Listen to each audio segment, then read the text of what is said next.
안녕하세요. 풋볼 보헤미안입니다. 1943년 1월 네덜란드 출신 유대인 포로들을 잔뜩 실은 나치의 한 화물 열차가 폴란드의 한 수용소에 도착했습니다.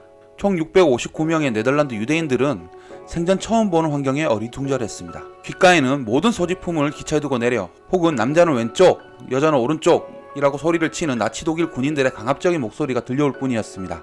그들은 조만간 자신들에게 찾아올 가혹한 운명에 대해 전혀 알지 못했습니다.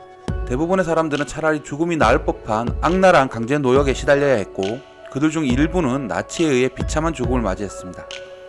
그들이 도착한 곳은 그 악명 높은 아우슈비츠 비르케나우 수용소. 그런데 그 유대인 중에 한 시대를 풍미했던 축구 레전드가 있었습니다. 그 비극의 주인공은 에디 하멜, 1902년 뉴욕에서 태어난 아약스의 슈퍼스타입니다. 아메리칸 드림을 꿈꾸며 뉴욕으로 향한 네덜란드 유대인 이민자 가정에서 태어난 하멜은 10대 시절 모국 네덜란드를 방문했을 때 아약스의 경기에 매료되어 축구선수의 길에 들어섰던 인물이었습니다. 미국 국적이지만 부모의 영향 탓에 네덜란드인 정체성을 가진 사람이었고, 그래서인지 네덜란드에도 금세 뿌리를 내릴 수 있었습니다.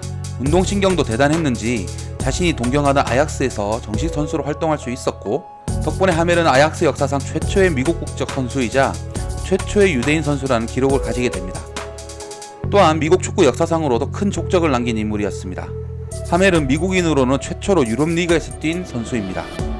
이러한 커리어 때문에 하멜은 미국 축구 명예의 전당에도 헌액되어 있습니다.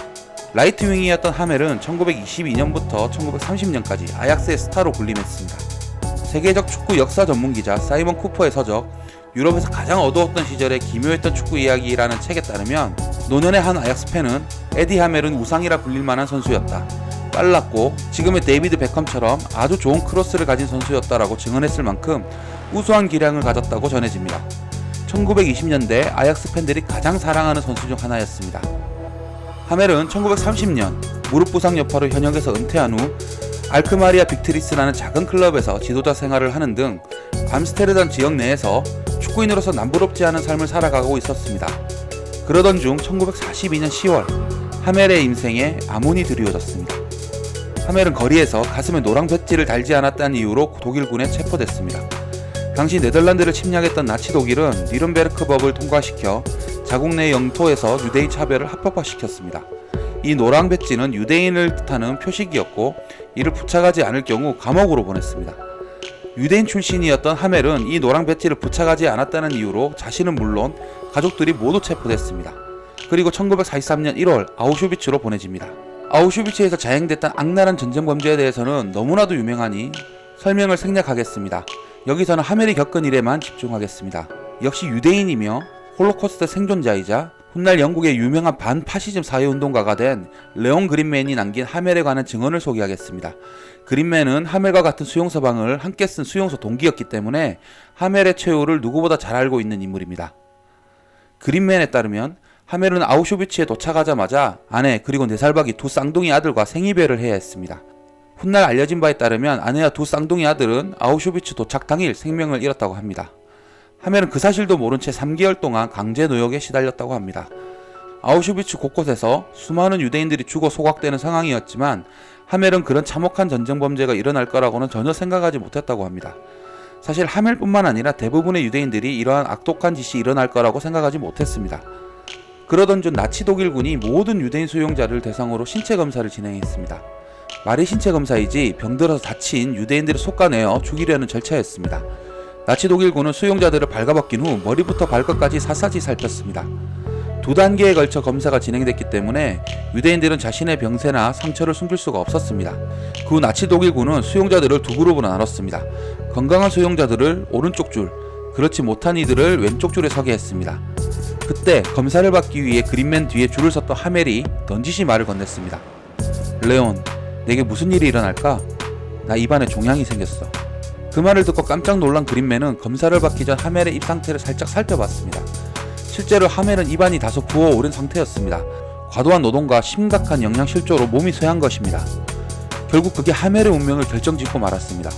먼저 검사를 받았던 그린맨은 오른쪽 줄에 서게 됐습니다. 생사의 기로에서 살아남은 것이죠. 그렇지만 하멜은 그렇지 못했습니다. 부어올랐던 입안 상태 때문이었는지 왼쪽 줄에 서야 했습니다. 그리고 그는 그린맨이 지켜보는 과정에서 어딘가로 끌려갔습니다. 독가스실에서 비극적인 죽임을 당한 것입니다.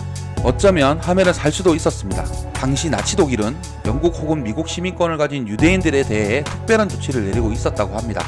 수용소로 보내는 건 매한가지였으나 아우슈비츠처럼 유대인 학살을 위해 조성된 수용소가 아닌 노동교화 수용소로 보냈기 때문입니다. 나치 독일이 이처럼 영국 혹은 미국 출신 유대인들을 되도록 살리려고 했던 건 포로 교환 때문이었습니다. 써먹을 구실이 있었다는 얘기죠. 뉴욕 태생인 하멜 역시 그 점을 알기에 암스테르담에서 처음 체포됐을 때 자신이 미국 국적 유대인이라는 점을 강하게 주장했다고 합니다. 하지만 하멜은 자신의 여권을 제시하지 못했고 이 때문에 미국인으로서 받을 수 있었던 보호를 받지 못하고 아우슈비츠로 끌려갔습니다. 결국 모든 가족을 잃고 본인도 목숨을 잃어야 했던 것이죠. 하멜의 일화는 아우슈비츠에서 목숨을 잃었던 150만 명에 달하는 수많은 유대인들의 죽음처럼 잊힐 수도 있었습니다. 하지만 다행스럽게도 수용소 동기였던 기린맨의 증언, 그리고 하멜과 같은 뉴욕 태생으로 하멜의 이야기를 알게 된 아약스 팬 짐 맥커프의 탐사 취재 덕에 묻힐 뻔했던 이야기가 세상에 전해질 수 있었습니다. 개인적으로는 아우슈비츠를 직접 다녀온 터라 하멜의 이야기는 더 마음 아프게 느껴졌습니다. 이상 풋볼 보헤미안이었습니다. 좋은 내용이었다면 구독과 좋아요 부탁드립니다. 감사합니다.